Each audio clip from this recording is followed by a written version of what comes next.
of the species over genus is the difference. That is, again put in a different way, the connotation of genus plus difference. Connotation of genus only this much, plus difference, then we get the connotation of the species. I don't think many are getting it. Connotation of genus plus difference is the connotation of the species. Of the species.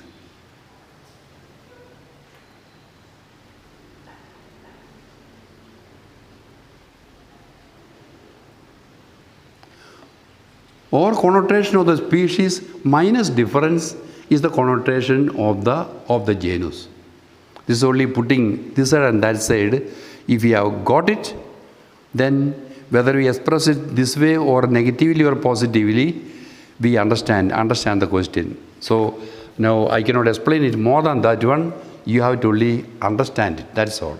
So this is the connotation of the genus. This is the connotation of the species. So there is something more in the case of the species. That extra is the difference.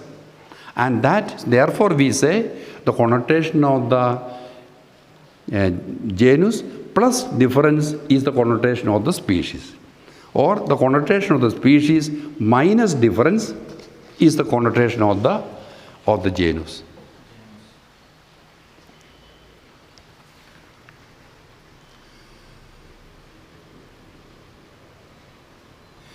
Property is the attribute which is not part of the connotation but flows from the connotation.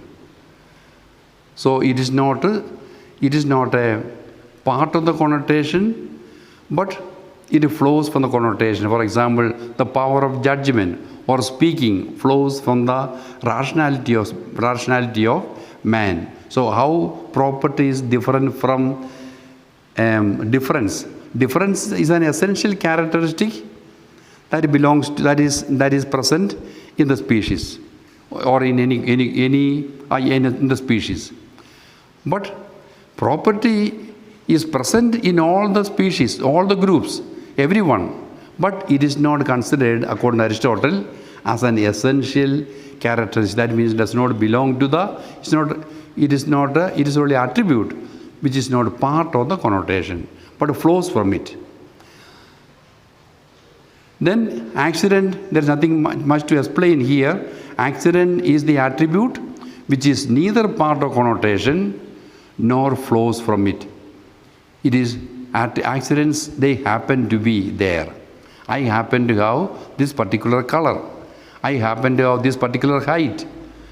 There is no connection between my being as a human being and my color or my height. This is by chance I have this one and another may not have that one. So that is an accident. Most of the qualities that we have, they are all accidents. They are not essentially belonging to me. That is again a little more clarity we have given to the 5 predicables which are required in order to clarify the definition, the meaning of a definition. It is for that we have gone back to Aristotelian clarification of the different, what is the each one of them, genus, species, difference, property and accident. But here we specified, we said what is the proximate genus we have clarified, the immediately bigger group into which a species is placed. Immediately bigger, not any bigger, but immediately bigger group. That is the proximate genus. Then the other expression that is used is specific difference. That is specific does not add any additional meaning. It has only a meaning of different, nothing other than that one, because difference goes with the species. Therefore, in the Aristotelian terminology, they use the expression specific difference. It means nothing other than what we understand as difference. Therefore, don't worry about the adjective that is used for the difference. So now we are prepared to go to the various rules of logical definition. Now we are looking at the very logical definition, the rules. The first one is, which I already clarified, the logical definition should be made by means of the proximate genus and specific difference. That means what? It should state its next higher class and the specific characteristic to differentiate it from other subclasses or species. So we take the classical example. We are trying to define human being or man. How to define, how to give a definition for man? We place man in the immediately bigger class. And what is the immediately bigger class? It is animal. So man is an animal. That is the immediately bigger class. We are put in a bigger box. That is not enough. Then we have to give the specificity of that this particular small, what is called the small group. And that specificity is the difference. So we give the proximate genus, that is animal, then immediately we are saying rationality, rational animal. So when we are given both the proximate genus and the specific difference, we have already given the logical definition. We have already given the logical definition. So when you are given, when that means what? Proximate genus, placing the term that we are defining in the immediately bigger group. And after that, you give the specific characteristic that differentiates it from other groups, and that is rationality. Therefore, we define human being rational animal. An animal, that's a bigger group. And what is the speciality of this particular animal? Rationality. Therefore, we are given specific difference. We are given also proximate genus. So that is why in order to explain this particular rule, we clarified all that we have seen so far. That means especially the predicables. We are clarified in view of clarifying this, the first rule of logical definition. So should contain, it is made or should be made by means of the proximate genus and specific difference, the most important rule. Then comes the next rule. A definition should apply to all instances of what is defined and only to them. Only to them. That means what?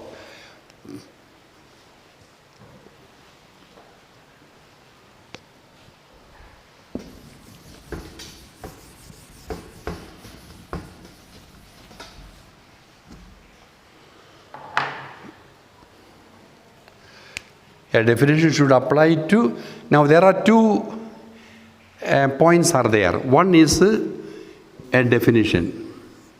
This one is the definiendum. We have used this expression, the definiendum. The term to be defined.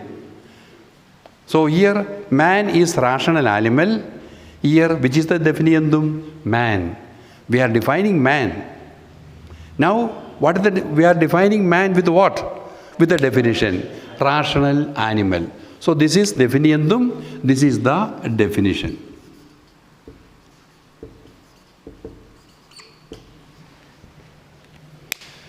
Now the rule says, a definition should apply to all instances of what is defined and only to them.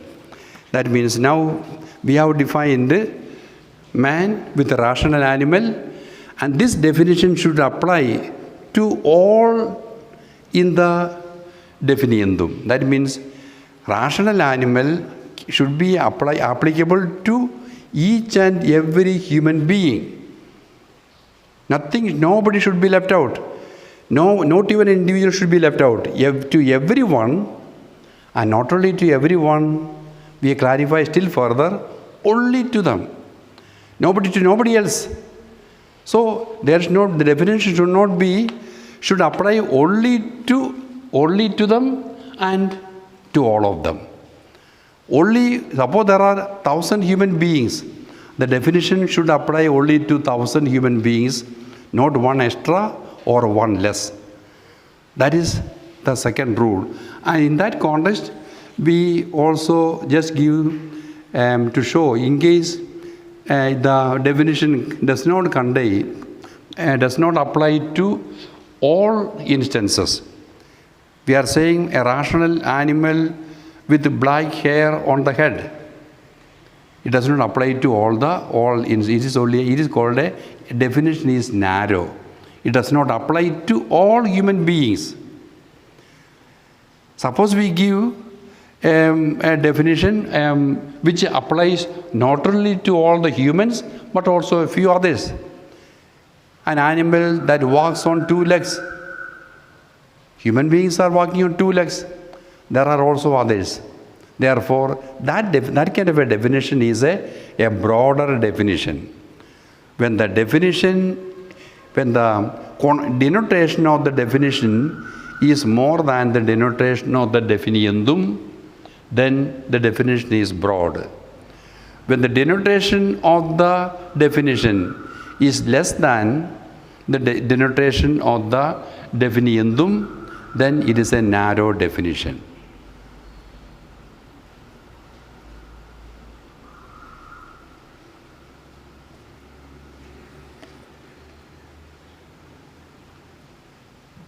I know it's not difficult to understand. It is only you have to be attentively understand, attentively pay attention to that one. So otherwise, it will not get to your mind. Supposing the definition applies to, or in other words, a simple term which I used already, supposing the definition has got a greater denotation, I'm not going to explain that one again, than the definiendum, then the definition is broad. If the definition has got a lesser denotation than the definiendum, then it is a narrow definition. So the rule says, don't make the definition narrow or broad. Make the definition exactly the same as the definiendum. That means if there are only 1,000 people, the definition should apply only to them and to every one of them.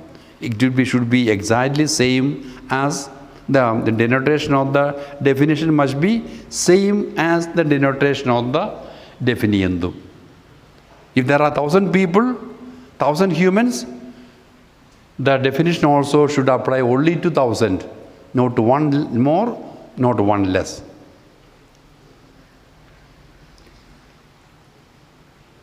And that rule, if that is followed, the next rule also will be followed. That is, a definition should be convertible with what is defined. A definition should be convertible with what is defined. So this is the definition. This is what is defined or definiendum. I must be able to convert to each other. That means we say man is a rational animal. If the definition is good, I must be able to say rational animal is man. Or every man is a rational animal and every rational animal is a man. We must be able to replace one with the other one. Because why we are able to replace? Because both have the same weight or same extension, same connotation, same denotation. Therefore, whether it is subject or predicate, it makes no difference. Just like that for the balance, whether you place this one there or this one there, no difference. Both have the same denotation and connotation. Therefore, that is the reason why the third rule says that the definition should be convertible with what is defined. So this law is a direct consequence of the previous one. When the first and the second law, or especially the second law, is followed, these two would be followed. Now, for instance, a cat is a carnivorous animal. The statement is true, but it is not a definition. It is not a good definition because cat is not the only carnivorous animal. Because here, if you take it, you can look at this definition. The so-called definition, carnivorous animal, has got a greater denotation than cat. If there are only 1,000 cats, the carnivorous animals will be 1,500 or 2,000 more. Therefore, is that here there is just got a greater denotation. So therefore, we cannot mutually convert the definition and the definiendum. So it is not a good definition since we cannot convert it as a carnivorous animal is a cat or all the carnivorous animals are cats. We cannot say. If it is a good definition, we must be able to replace one with the other one. Just as we are rational, man is rational animal. Every man is a rational animal. And every rational animal is a man. There is nobody else, no other rational animal other than man. And every man is a rational animal. So also in the case, so that is the meaning of a good definition. Fourthly, a definition should not contain the term to be defined, nor any word derivative of or synonymous with it. I am defining a term. Why I am defining a term? Because it is not clear for me. I am giving clarity. But when I am giving clarity, I am using the unclear term. I am defining what is justice. Then I am saying justice is the way of acting justly. I am using the same term or I am using the term that is derived from it.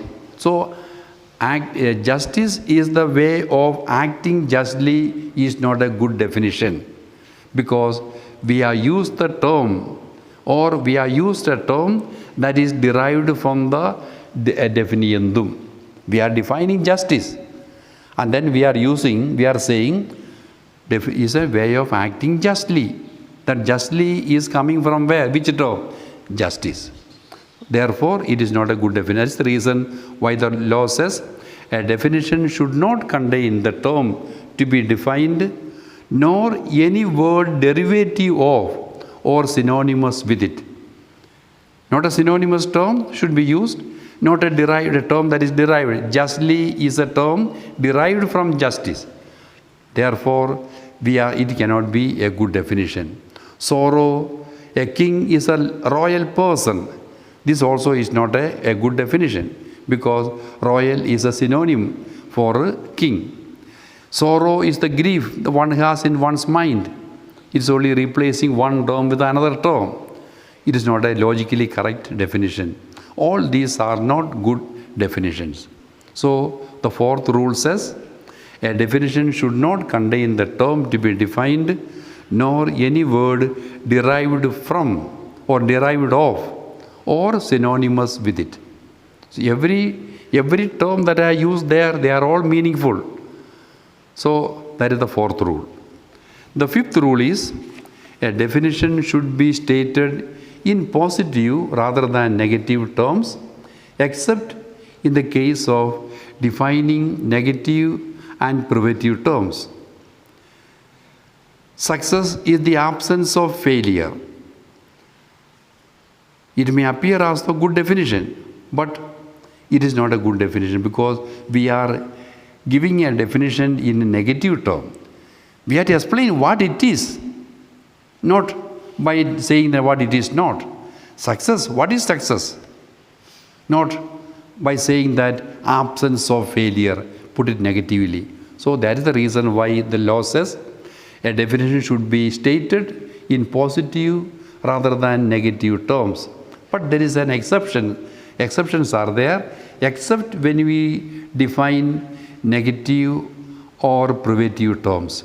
Negative or privative terms. When you define, there is no other way. We are forced to give definition in negative terms. Otherwise, normally, that's only very rarely such occasions come. Otherwise, we have to give in positive terms. Or some examples I have given. Virtue is what is not wise, not a good definition. Because virtue is a positive term, why do you explain it negatively? These are not correct definitions, but a bachelor is an unmarried man. A bachelor is an unmarried man. We cannot explain it any other way. Therefore, it is a bachelor is a negative or a privative term, but then therefore we are forced to give the definition in negative terms. A foreigner is one who is not of one's country. We cannot give positively, we cannot explain, we cannot define it. Therefore, we put it negative. So, when you define negative or privative terms, we may give the definition in negative terms. Otherwise, we are supposed to give in positive or affirmative terms. That is the fifth rule. And then finally, the next rule is a definition should be clearer than the term defined. Why we are defining? Because I want that this definiendum, it's not clear for me. I want more greater clarity. Therefore, the definition must be clearer than the definiendum. Man, I am defining. I am giving the definition rational animal. So, it must be clearer than the definiendum.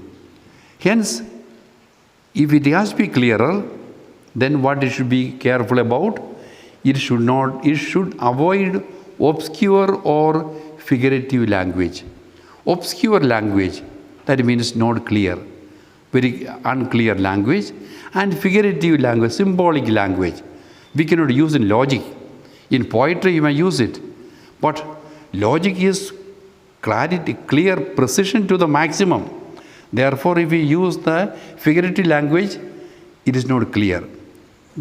For example, I given some examples.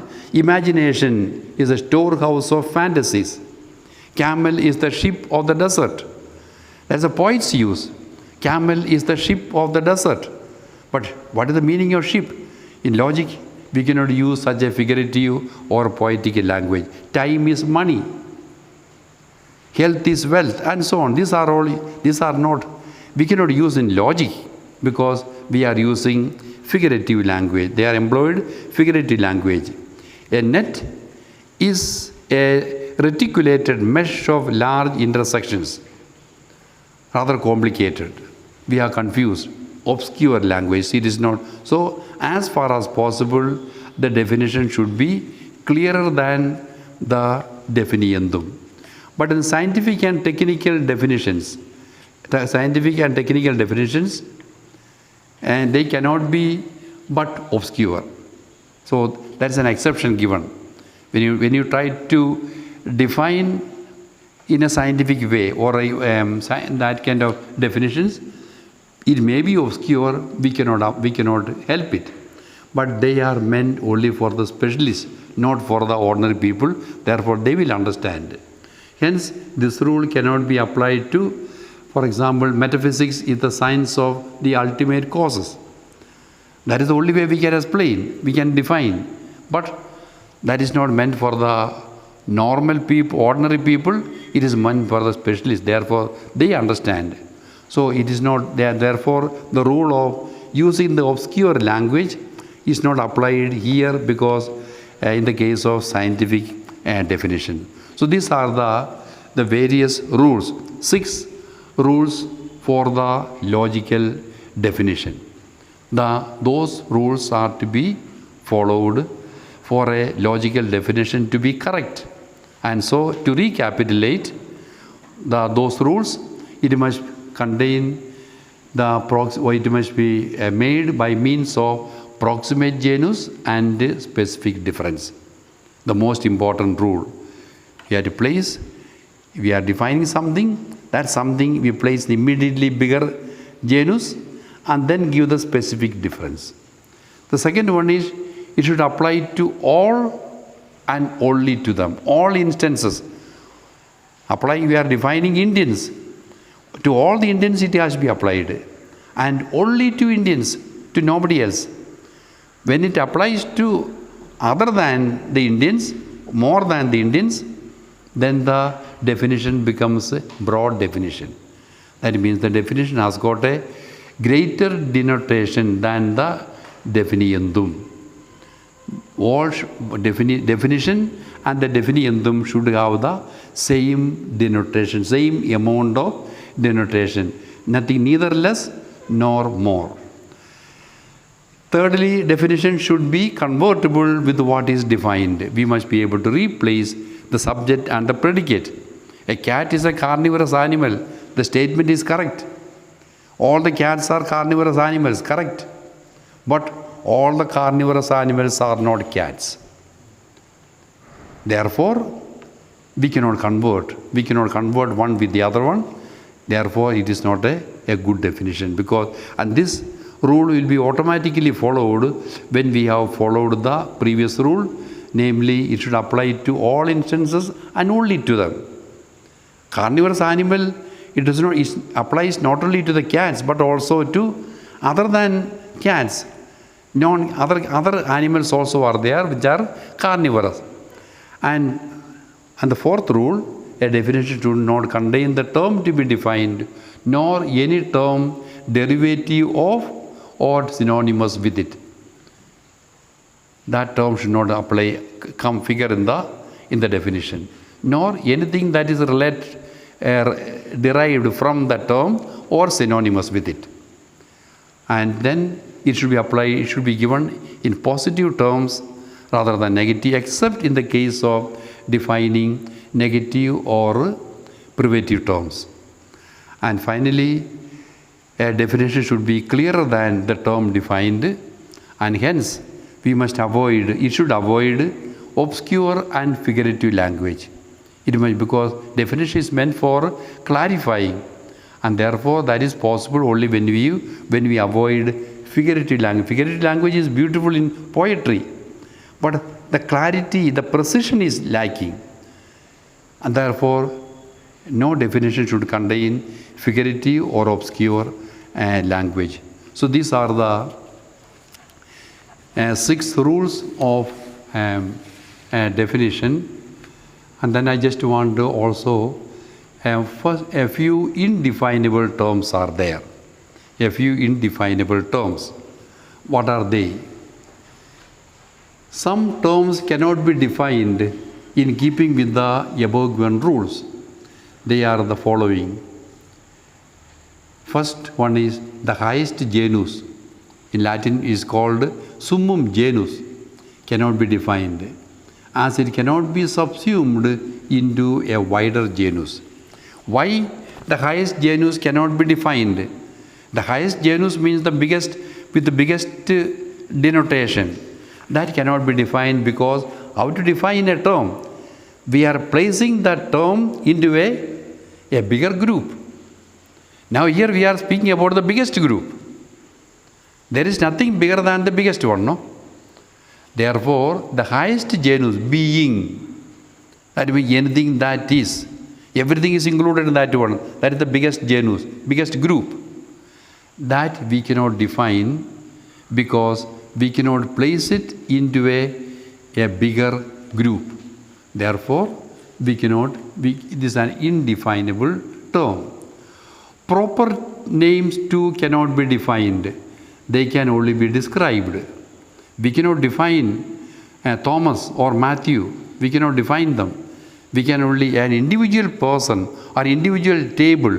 We cannot define this table. We can define only table. We can define only a tree. We can define only a window. Not this window we cannot define. So we can define only a class, not an individual. An individual object or a person cannot be defined, and that is the second indefinable term. And thirdly, terms that are sui generis, again a Latin expression, of a unique kind, of its own special kind. Like a few examples, life, time, space, God, etc. cannot be defined, as they cannot be placed within a proximate genus. None of these terms that are given here can be placed in any other group. Life, where will you place? Now, mango tree is a tree. Mango is a tree. We can say, put in a group. But what group will you place time? What group will you place life? What group will you place God? There is nothing of the kind. Therefore, we cannot place these terms in any other group. They are a special kind of entities. Therefore, they cannot be defined. So, the three indefinable terms are the highest genus, the biggest group, the genus that contains everything. That cannot be, we cannot place the biggest group, biggest genus to a bigger group. In order to define something, we have to place it in the immediately bigger group. That is not possible. We cannot define individuals or proper names cannot be defined. Individual objects or persons we cannot define. We can define only a class. Table we can define, tree we can define, man we can define, not so and so. This particular person we cannot define. This particular table we cannot define. We can define only a class, a class. And then the third one is a special kinds of terms of a unique kind, which are so unique we cannot find another of the same kind. Life, which group will you place? Or time, or God, space. We cannot find a group that will go along with these groups and these terms. Therefore, they are also indefinable. So these are the indefinable terms, and with this we conclude the section on definition.